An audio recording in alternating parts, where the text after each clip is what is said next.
Hi, my name is Jasmine Smith, and this is my So You Meet a Muslim video presentation.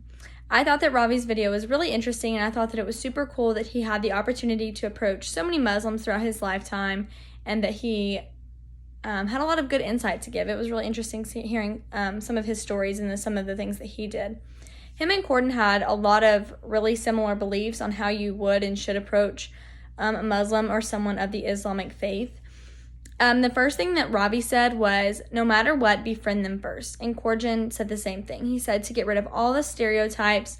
Most of the Muslims you meet aren't what you typically think that they are. It's most important to be kind and open-hearted when approaching one. The next thing that Ravi pointed out was to understand your faith well. There's no way that you're going to be able to approach someone of a faith such as this one and not be 1,010% sure of your faith.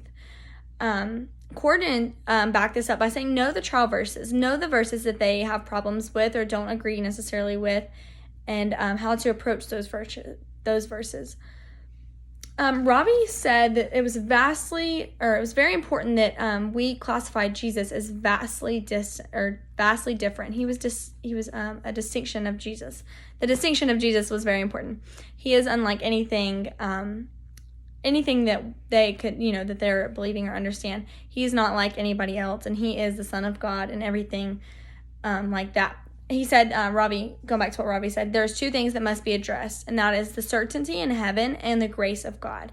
So ask them the hard questions, like how do you know that you're getting into heaven? And then understand the grace of God, and that goes with the distinction of Jesus again. Why is there grace? What is the grace? Who is Jesus, and why do we deserve grace? Why do we get grace?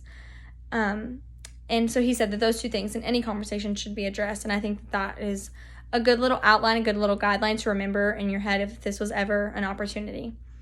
Ravi's story was really impactful to me. He said that there's one of two ways that the Muslims that he talks to come to Christianity. And he said that this is like no exception. This is always how his conversation goes.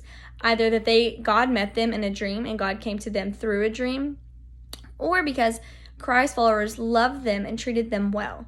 So that kind of hit home. If we have got to show love before anything else. We can't approach them with the stereotypes and that every Muslim is a terrorist. We can't live like that. We can't think like that. So put all those stereotypes away and just love them well. His story of the man coming to Christ because a Christ follower loved him well and treated him well and did the things. He went out of his way to love him well, and that really is what got me and that hit me. So I think that Corden's belief and Ravi's beliefs, they both line up, really well, and they back each other up on a lot of things. It was really interesting to read.